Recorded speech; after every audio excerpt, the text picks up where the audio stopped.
Seorang anak laki-laki bernama Vinayak Rao tinggal bersama ibu dan adik laki-lakinya di desa Tumbat untuk merawat nenek moyang mereka yang sudah hidup ratusan tahun dengan rasa sakit karena sebuah kutukan.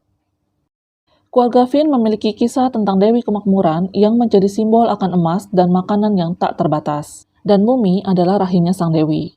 Ketika alam semesta diciptakan, Sang Dewi melahirkan 160 juta dewa, tapi yang paling dia sayangi adalah anak pertamanya, Hastar. Hastar bisa dikatakan adalah simbol keserakahan karena dia menginginkan semua yang dimiliki ibunya. Setelah berhasil mendapatkan semua emasnya, dia juga menginginkan makanan, tapi tidak mendapatkannya karena terlanjur diserang oleh dewa-dewa lainnya. Serangan yang kuat itu membuatnya hancur berkeping-keping, tapi sebelum benar-benar lenyap, Sang Dewi bisa menyelamatkannya dengan satu syarat, yaitu dia tidak pernah boleh disembah dan akan dilupakan. Itulah mengapa namanya tidak pernah ada di dalam kitab suci manapun. Lalu dia pun kembali ke dalam rahim Sang Dewi. Pada satu waktu, nenek moyang Vin memanggil Hastar dengan cara membuatkan kuil atas namanya. Hal ini membuat murka Tuhan turun dan menjadikan desa Tumbat terkutuk sehingga desa tersebut selalu diguyur hujan. Tujuan dari membangunkan Hastar adalah karena dia memiliki emas yang tak terbatas jumlahnya, otomatis ini menjadi anugerah bagi keluarga Vin jika berhasil mendapatkannya. Tapi tentu tidak semudah itu. Ada kutukan yang mengikutinya, yaitu jika sampai diserang oleh Hastar, orang tersebut akan menyerupai monster dan hidup abadi seperti yang dialami oleh neneknya. Dan akan selalu merasa lapar seberapa banyak pun dia makan, sama seperti Hastar yang haus akan makanan karena dulu tidak bisa mendapatkannya. Selama ini, Ibu Vinlah yang memberinya makan karena dia tidak memperbolehkan anak-anaknya mendekat. Tapi suatu hari, dia pulang terlambat karena harus melayani seorang kakek bernama Sarkar di sebuah mansion yang merupakan tempat dibangunnya kuil Hastar dan tempat di mana rahim Dewi Kemakmuran berada. Sarkar adalah ayah biologis dari Vin dan adiknya, walaupun tidak sah karena ibunya hanya seorang simpanan. Karena takut si nenek keburu bangun, Vin berinisiatif membuatkan makanan dan menyuruh adiknya untuk mengantarkannya. Tapi untungnya ibunya keburu pulang dan menghentikan mereka. Dia langsung pergi ke dapur mengganti makanannya dan mengantarkannya sendiri. Setelah itu, Vin mengobrol dengan ibunya, membicarakan tentang koin emas yang selama ini dijanjikan ayahnya, tapi tidak juga diberikan, padahal mereka sudah merawat nenek moyang mereka selama ini. Lalu terdengar suara sang nenek yang sedang merintih kesakitan dan mengatakan dia tidak menginginkan hartanya, tolong biarkan dia mati saja. Ibunya kemudian membacakan mantra yang merupakan cara satu-satunya untuk menidurkan seseorang yang terkena serangan Hastar. Keesokannya, ketika mendengar kabar Sarkar sudah meninggal, ibunya memutuskan mereka akan meninggalkan Tumbat dan pindah ke Pune. Vin yang tahu kalau mereka adalah satu-satunya keluarga Sarkar yang tersisa, mengharapkan mansion itu menjadi milik mereka, apalagi dia percaya ada harta karun yang tersembunyi di sana. Dan mungkin mereka bisa bertanya pada si nenek karena dia adalah buyutnya Sarkar, jadi pasti tahu tentang harta itu. Tapi ibunya mengatakan, Sarkar yang sudah mencari sepanjang hidupnya saja tidak ketemu, jadi lebih baik Vin melupakan hal itu. Kemudian Vin keluar dan sempat berbincang dengan adiknya, tapi tiba-tiba adiknya yang sedang duduk di atas pohon terjatuh dan terluka cukup parah. Ibunya langsung bergegas membawanya berobat dan meninggalkan Vin sendirian. Jadi, mau tidak mau dia harus memberi makan neneknya. Saat menyiapkan makanan, dia mendengar suara-suara dari arah kamar, lalu memberanikan diri menghampirinya, dan ketika dia masuk, itulah pertama kalinya dia melihat rupa sang nenek moyang yang sangat mengerikan. Dengan liciknya, si nenek menjebaknya dengan mengatakan akan memberitahunya tentang harta karun tersebut asalkan dia diberi makan terlebih dahulu. Dan saking nafsunya, Vin langsung keluar untuk membuatkannya makanan tanpa mengunci pintu, yang membuat si nenek ikutan keluar dan menyerangnya dengan mengikat kakinya, lalu menyeretnya ke kamar. Vin kesulitan mengingat nama Hastar saat membaca mantra tidur, karena dia adalah dewa yang tidak pernah disebutkan namanya. Setelah hampir saja menjadi santapan malam si nenek, akhirnya dia berhasil membuatnya tertidur. Kemudian ibunya pulang seorang diri dengan luka dan darah di wajahnya. Tangisannya sudah menjelaskan bahwa adiknya telah tiada. Lalu berangkatlah mereka menuju Pune dengan menggunakan perahu. Vin masih sempat menyarankan untuk kembali sampai mereka bisa mendapatkan informasi tentang harta karun tersebut. Sifat serakah yang dia dapatkan dari ayahnya membuat ibunya marah, lalu tiba-tiba saja memberikan koin emas yang begitu diinginkannya. Jadi sebelumnya, saat di perjalanan membawa adiknya Vin berobat, ibunya menyadari kalau anaknya telah tiada. Entah apa yang ada di pikirannya, dia memutuskan untuk membawanya ke mansion dan menjadikannya tumbal untuk mendapatkan koin emas yang dia berikan pada Vin. Memang benar perkataan ibunya, Finn yang melihat koin emasnya hanya sekeping merasa tidak cukup, karena mereka bisa mendapatkan lebih jika kembali. Emosinya memuncak, ibunya terus memukulinya dan bahkan mengatakan dia berharap Finn yang mati bukan adiknya. Dia juga memintanya bersumpah untuk tidak akan pernah kembali lagi ke Tumbat. Hasrat untuk mendapatkan harta karun itu tidak pernah pudar. 15 tahun kemudian dia kembali ke sana dengan rasa penasaran. Jika nenek moyangnya masih hidup setelah ditinggal bertahun-tahun tanpa makanan, berarti legenda tentang harta itu juga benar adanya. Kondisi rumahnya sudah usang dan dipenuhi akar pohon. Finn kemudian langsung menuju kamar neneknya dan ternyata benar, dia masih hidup. Tapi tubuhnya sudah ditumbuhi pohon, jadi dia tidak bisa bergerak sama sekali. Finn yang sudah tidak takut lagi berusaha menggali informasi tentang harta tersebut.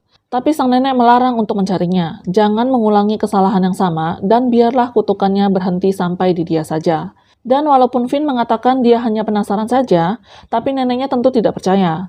Dia juga menolak tawaran Finn untuk mendapatkan setengah bagian ketika nanti dia menemukannya, karena dengan kondisinya yang seperti itu, uang tidak lagi ada gunanya. Dia hanya ingin mati agar terbebas dari siksaan. Lalu akhirnya mereka membuat kesepakatan, yaitu setelah Finn mengetahui cara dan berhasil mengambil harta karun tersebut, dia harus membakar nenek moyangnya. Finn juga sudah dinasehati tentang bahaya mencari harta karun dan tidak semua warisan harus diklaim. Tapi dia tetap maju terus pantang mundur karena kalau bukan dia, pasti nanti orang lain yang mencarinya.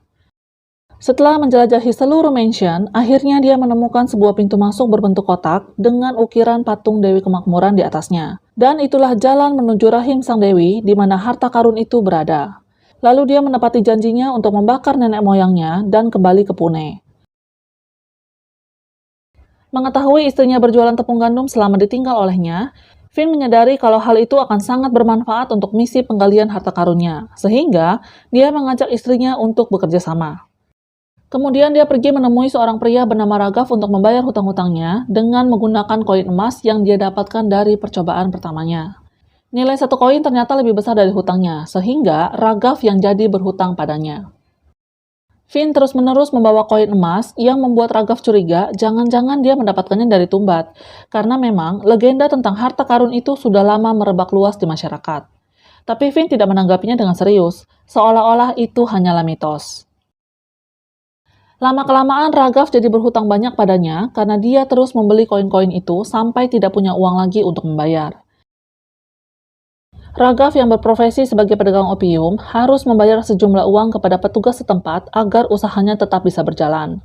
Jadi, dia membuat rencana dengan menjual menantu perempuannya yang sudah janda kepada Finn untuk dijadikan pembantu yang padahal kenyataannya malah dijadikan gundik. Selain untuk melunasi hutangnya, menantunya juga diminta untuk menggoda Finn malam itu karena dia akan pergi ke Tumbat untuk mencari koin emas. Sayangnya, menantunya berkhianat dengan membocorkan rencananya. Tidak ingin sumber kekayaannya diusik, Finn langsung menyusul untuk menjebak Ragav. Dia sengaja masuk ke dalam sumur, lalu tak berselang lama dia keluar dengan memegang beberapa koin emas. Melihat hal tersebut, masuklah juga Ragav ke dalam sumur itu sampai menuju rahim Dewi Kemakmuran. Betapa terkejutnya dia saat melihat sekelilingnya yang seluruh sisinya terlihat seperti daging berwarna merah darah dan berdetak seolah-olah hidup. Dan inilah bentuk dari rahim Dewi Kemakmuran di mana Hastar tinggal dan tempat di mana Finn mendapatkan koin emas selama ini. Melihat sebuah wadah kecil tergeletak, Ragav mencoba membukanya, tapi bukan koin emas yang dia lihat, melainkan adonan roti berbentuk manusia. Lalu tiba-tiba muncul sesosok makhluk yang menyeramkan dan menyerangnya. Setelah beberapa saat, Finn kembali lagi untuk melihat kondisi Ragav yang sudah berakhir seperti nenek moyangnya. Lalu dia membacakan mantra tidur dan mulai beraksi memanen koin emas. Dan beginilah cara untuk mendapatkan koinnya. Dia harus berada di dalam lingkaran yang sudah ditaburi dengan tepung gandum untuk menghindari serangan Hastar, karena Hastar yang tidak punya hak atas gandum tidak akan bisa melewati lingkaran tersebut. Dia hanya bisa makan jika diberi, maka dari itu, Finn harus mengeluarkan boneka adonan untuk memancingnya keluar. Kemudian, dia melemparkan makanannya keluar lingkaran, dan ketika Hastar sibuk makan, barulah dia membuka bagian belakang celana dalamnya, di mana koin-koin itu disimpan, dan dia harus segera mengumpulkannya, lalu keluar dari sana sebelum Hastar selesai makan. Tapi sebelum itu, dia membakar tubuh Ragav untuk menghilangkan penderitaannya.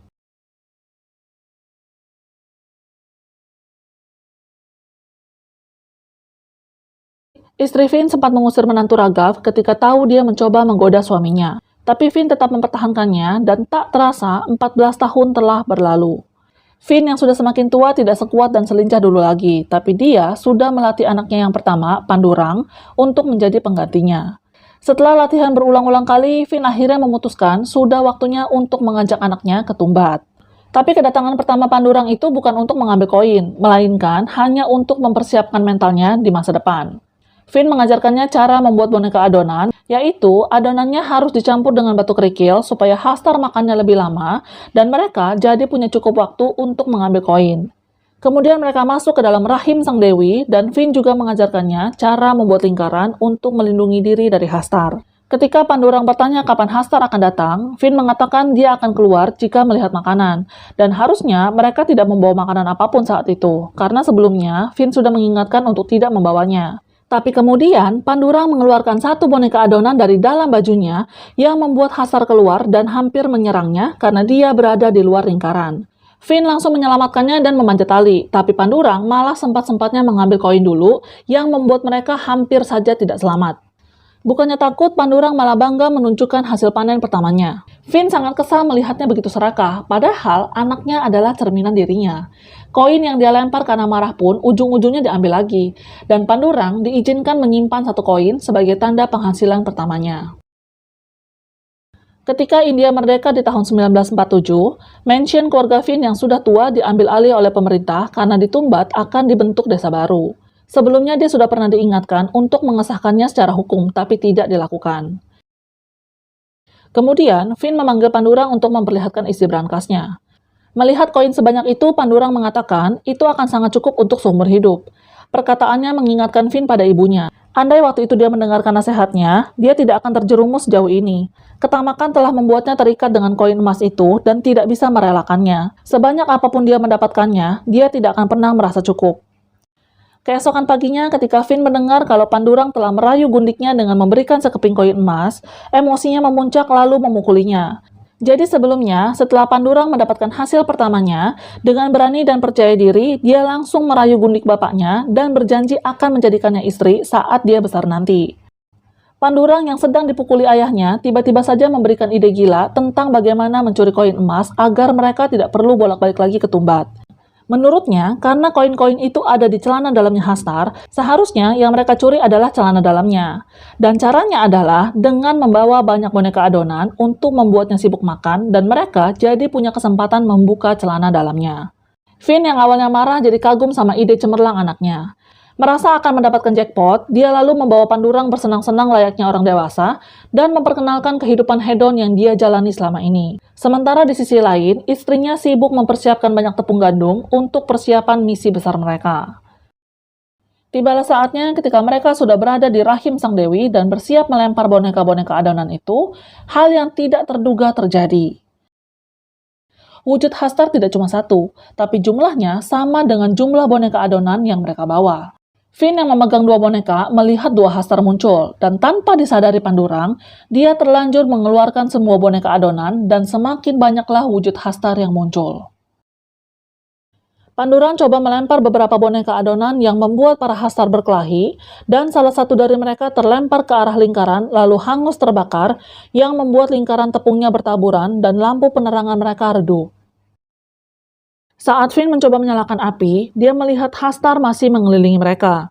Sehingga dia memutuskan tidak ada cara lain selain menjadikan dirinya tumbal agar anaknya bisa selamat. Dia mengikatkan semua boneka adonan ke tubuhnya, lalu memanjat tali menuju pintu keluar dan membiarkan para Hastar menggerogotinya. Pandurang yang sempat pingsan hanya bisa menangis melihat pengorbanan ayahnya.